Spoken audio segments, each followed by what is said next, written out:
Morning students, पाकर group of education master students को most welcome.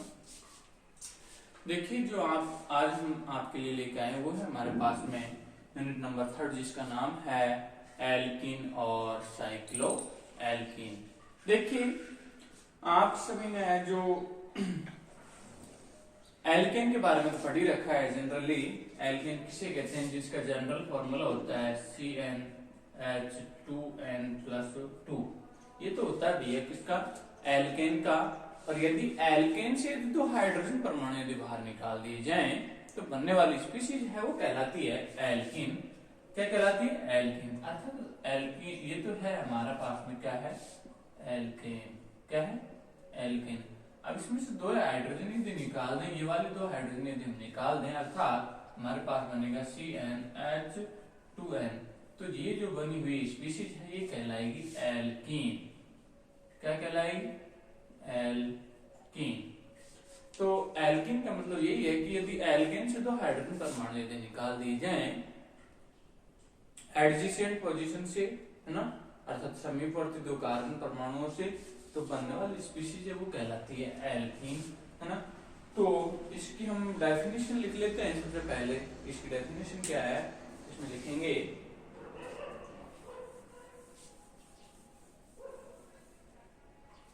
Alkene alkene alkene विवृत श्रृंखला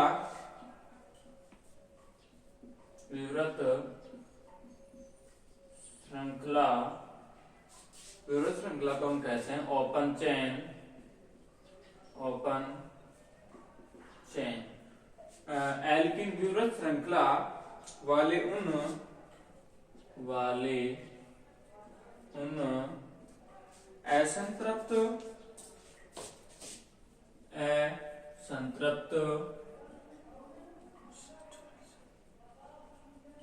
असंतृप्त hydrocarbon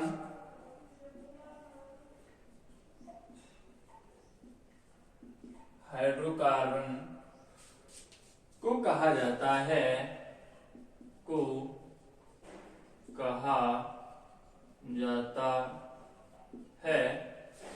असंतृप्त hydrocarbon को कहा जाता है जिसमें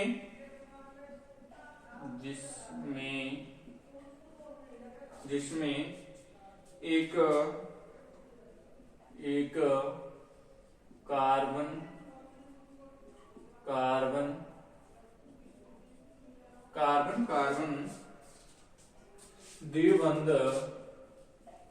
द्विबंध अर्थात का ये कार्बन और ये कार्बन के मध्य डबल बॉन्ड द्विबंध होता है एल्कीन कहलाती है। एल्कीन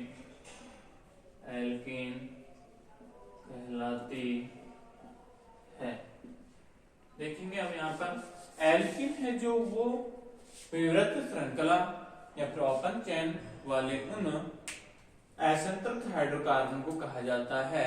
असंतृप्त का मतलब है यहाँ पर देखिए डबल बॉन्ड का पाया जाना। किसका? डबल बॉन्ड या फिर ट्रिपल बॉन्ड का पाया जाना।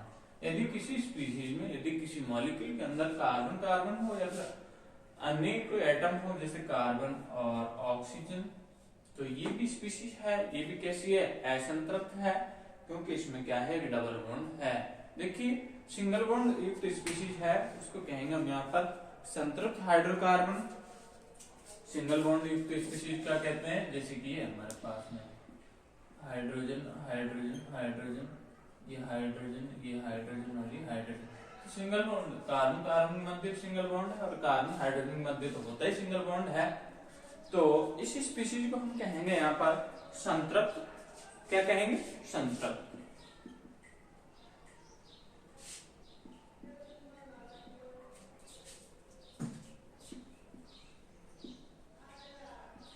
क्या कहेंगे?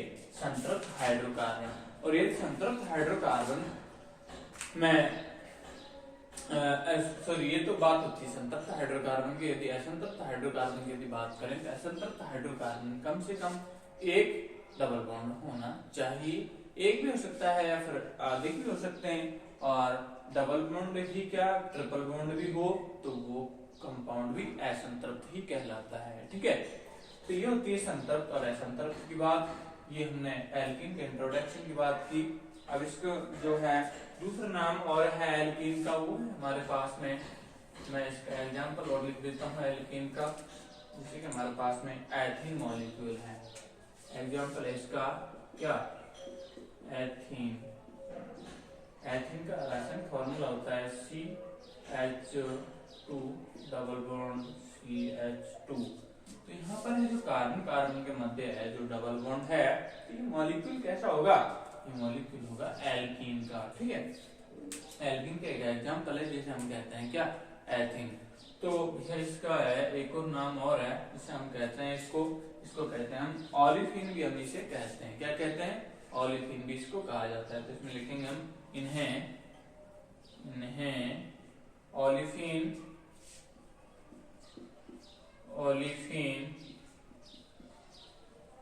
भी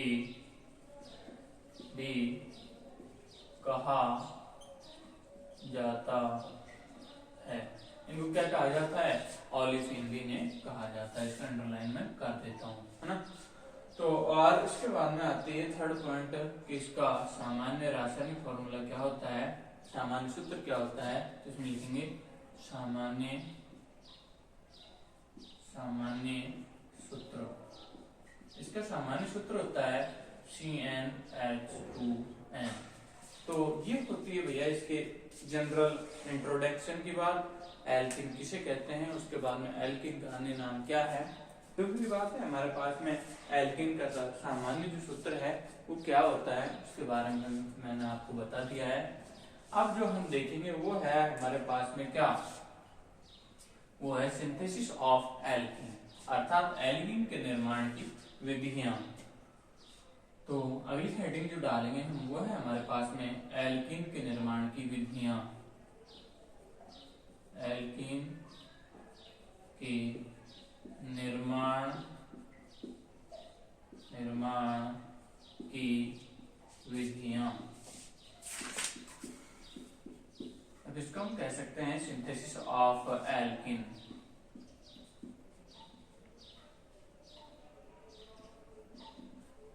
सिंथेसिस ऑफ एल्कीन। ठीक है, एल्कीन के निर्माण की विधियां। देखिए एल्कीन का निर्माण किस किस प्रकार से हम कर सकते हैं वो हम यहाँ पर देखेंगे। तो सबसे पहले बात आती है एल्कीन के निर्माण की विधियां हैं वो दो प्रकार से हो सकती है। एल्कीन का निर्माण एक हो सकता है यहाँ पर विलोपन अभिक्रिया द्वारा और दूसरा होता है योगात्मक अभिक्रिया द्वारा। मैं दोनों का ही नाम लिख देता हूँ। एक पहला है हमारे पास में वो है विलोपन। यहाँ पर एक लाइन में लिखेंगे पहले कि एल्कीनों का निर्माण निम्न दो विधियों के द्वारा हो सकता है। एल्कीनों का निर्माण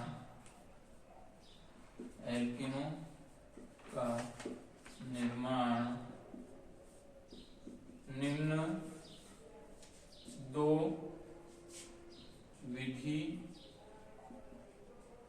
दो क्रिया विधियों द्वारा, यहाँ पर क्रिया विधि लिखेंगे ना, इन दो क्रिया विधियों द्वारा हो सकता है।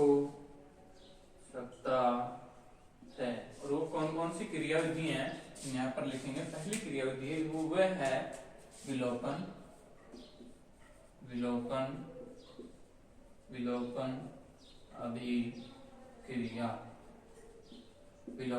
अभिक्रिया। देखिए एक तो हमारी विलोपन अभिक्रिया, दूसरी हमारे पास में वो है योगात्मक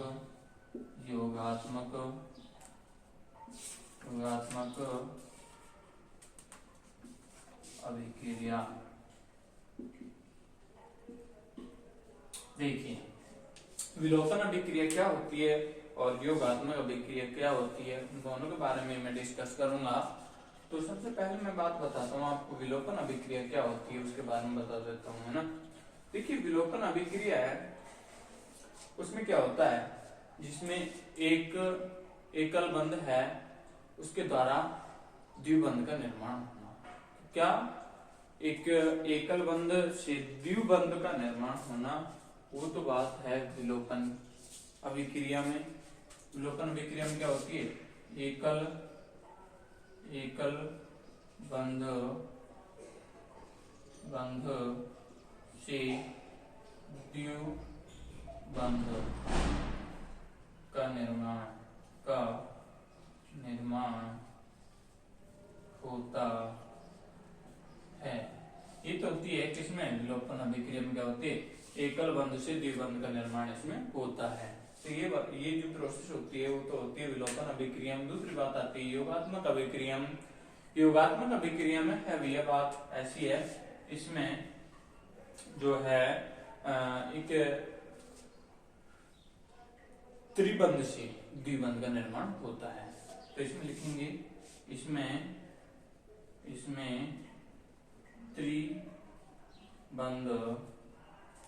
त्रिबंध से द्विबंध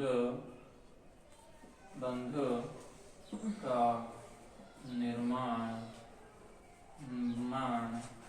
होता है।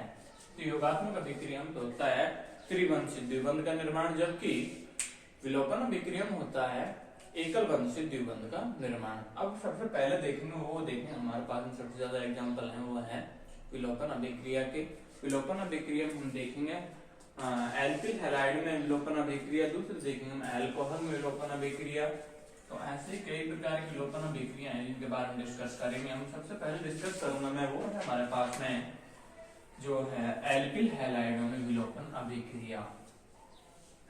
तो हेडिंग डालेंगे हमारे पास में एल्किल हैलाइडों के विहाइड्रो हैलोजनीकरण द्वारा एल्कीन का निर्माण। एल्किल हैलाइडों के विहाइड्रो हैलोजनीकरण द्वारा एल्कीन का निर्माण देखेंगे। पहली हेडिंग हमारी वो है एल्किल, पहली विधि है एल्किल हैलाइडों के विहाइड्रो हैलोजनीकरण के विहाइड्रो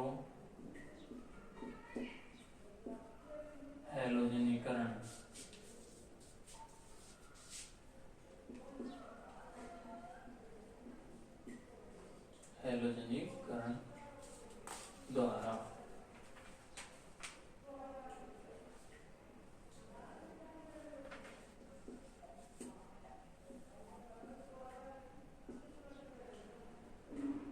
विहाइड्रो हैलोजनीकरण द्वारा देखिए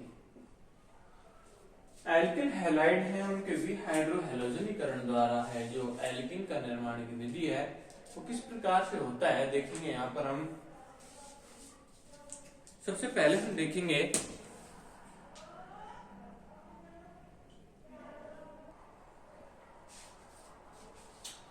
यहाँ पर है सबसे पहले मैं बताता हूं आपको एल्किल हैलाइड हैं उनसे एल्कीन का निर्माण किस प्रकार से होता है देखेंगे। देखिए जब किसी एल्किल हैलाइड को एल्कोहलिक क्षार के साथ गर्म किया जाता है, किसके साथ, ये मान लीजिए एल्किल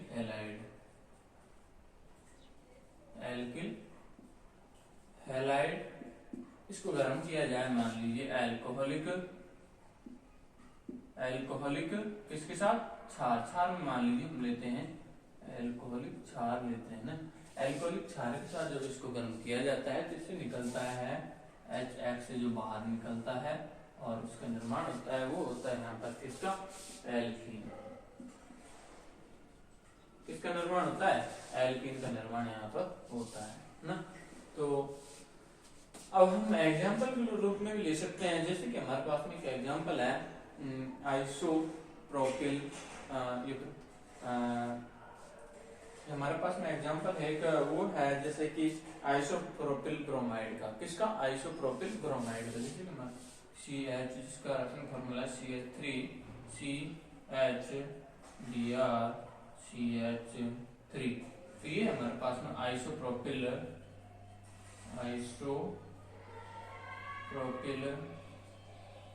ब्रोमाइड। ये किसका रासायनिक फार्मूला? आइसोप्रोपिल ब्रोमाइड है। इसकी यदि हम रिएक्शन करवाएं, वो करवाते हैं, मान लीजिए C2H5OH KOH, है ना। ये है क्या? एथेनॉल। एथेनॉल का मतलब क्या? अल्कोहल। अल्कोहल में यदि हम KOH ले रहे हैं, क्षार ले रहे हैं, तो क्या होगा?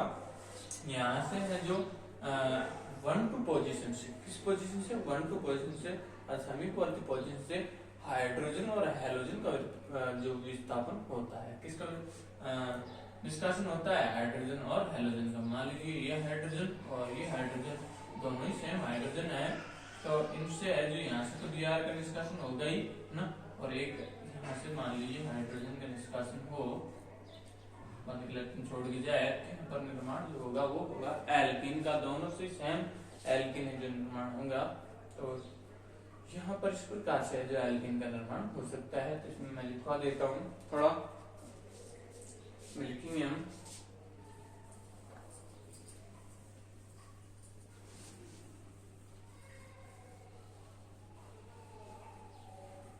इसमें लिखेंगे जब किसी एल्किल हैलाइड को एल्कोहलिक क्षार के साथ गर्म किया जाता है तो एल्कीन का निर्माण होता है। इसमें लिखेंगे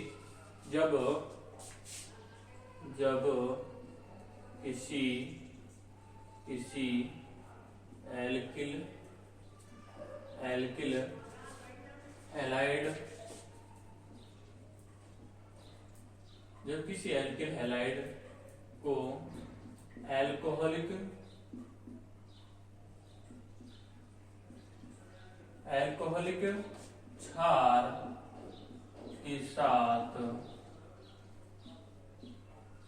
एल्कोहलिक क्षार के साथ गर्म किया जाता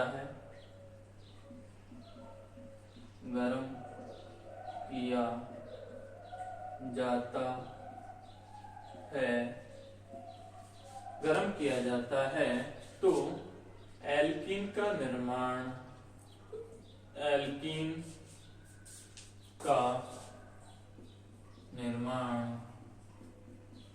का निर्माण होता है।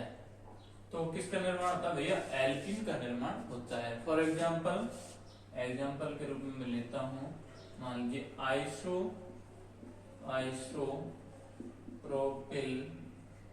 आइसोप्रोपिल ब्रोमाइड की अभिक्रिया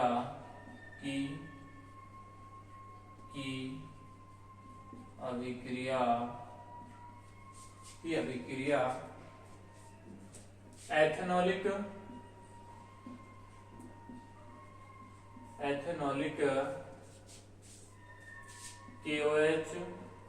KOH के साथ करवाते हैं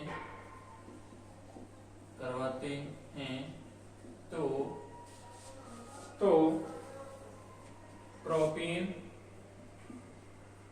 प्रोपीन प्राप्त होती है। देखिए जो आइसोप्रोपिल ब्रोमाइड की अभिक्रिया है, जो एथेनॉलिक KOH के साथ करवाते हैं तो किसका निर्माण होता है? प्रोपीन का निर्माण होता है। मैं आप अपना एग्जाम्पल ले लेता हूँ, CH3 इधर Br CH3, यहाँ पर ले रहा हूँ C2H5OH KOH। तो यहाँ पर जो है निर्माण होगा वो होगा एल्कीन का। CH3 single bond CH double bond CH2, ये क्या है भैया? प्रोपीन। क्या है? प्रोपीन का निर्माण यहाँ पर हुआ और साथ में निकला क्या? प्लस में KBr, साथ में जल का अणु बाहर निकला। ठीक है, तो होती है। इस प्रकार से रिएक्शन यहाँ पर KBr बाहर निकलता है, एक जेल का मोल निकलता है, साथ में एक मोल एल्कीन का है जो प्रिपरेशन होती है। तो ये तो है जनरल रिएक्शन। अब हम देखेंगे आगे। देखिए इसमें जो है निष्कासन होता है वो समीपवर्ती हाइड्रोजन और ब्रोमीन हैलाइड का निष्कासन होता है। किसका निष्कासन होता है? समीपवर्ती हाइड्रोजन और ब्रोमीन परमाणु का यहाँ पर विलोपन होता है। देखिए यहाँ पर जो विलोपन हुआ इसको मान लीजिए 1 पोजीशन दे, इसको 2 पोजीशन दे, क्योंकि यहाँ पर हाइड्रोएटम से जुड़े जो कार्बन को 1 पोजीशन दे सकते हैं और उसके समीपवर्ती कार्बन को 2 पोजीशन दे सकते हैं। यहाँ पर जो विलोपन है इसको हम यहाँ पर 1-2 विलोपन, 1-2 विलोपन या फिर इसका दूसरा नाम हो सकता है, इसका हम अल्फा कहेंगे, इसको कहेंगे बीटा कार्बन है। तो यहाँ पर अल्फा कार्बन से तो गया ब्रोमीन परमाणु, दूसरा बीटा कार्बन से गया यहाँ पर हाइड्रोजन परमाणु। इस प्रकार से इसको हम कह सकते हैं अल्फा बीटा विलोपन, जिसे कह सकते हैं अल्फा बीटा विलोपन भी इसका दूसरा नाम हो सकता है। ठीक है, तो अब इसको हम यहाँ पर एक लाइन में और लिख देता हूं। इसमें लिखेंगे यहाँ तक इसको उतार लेंगे और आगे लिखेंगे इसमें समीपवर्ती कार्बन परमाणु से, इसमें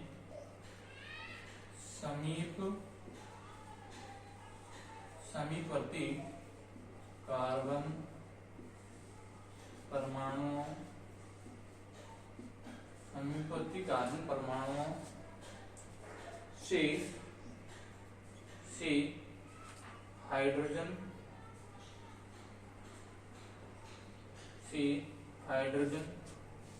तथा ब्रोमीन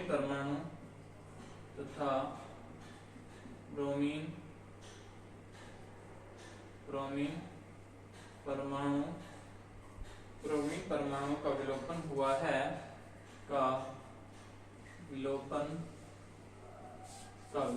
हुआ है, अतः इसे 1-2 विलोपन या अल्फा बीटा विलोपन भी कहते हैं, अल्फा बीटा विलोपन भी कहते हैं। आगे इसमें लिखूंगा मैं। देखिए यहाँ पर जो ब्रोमीन से जुड़ा कार्बन परमाणु है उसको अल्फा कार्बन कहते हैं, जबकि समीपवर्ती कार्बन परमाणु को बीटा कार्बन परमाणु कहते हैं। तो आगे लिखेंगे अतः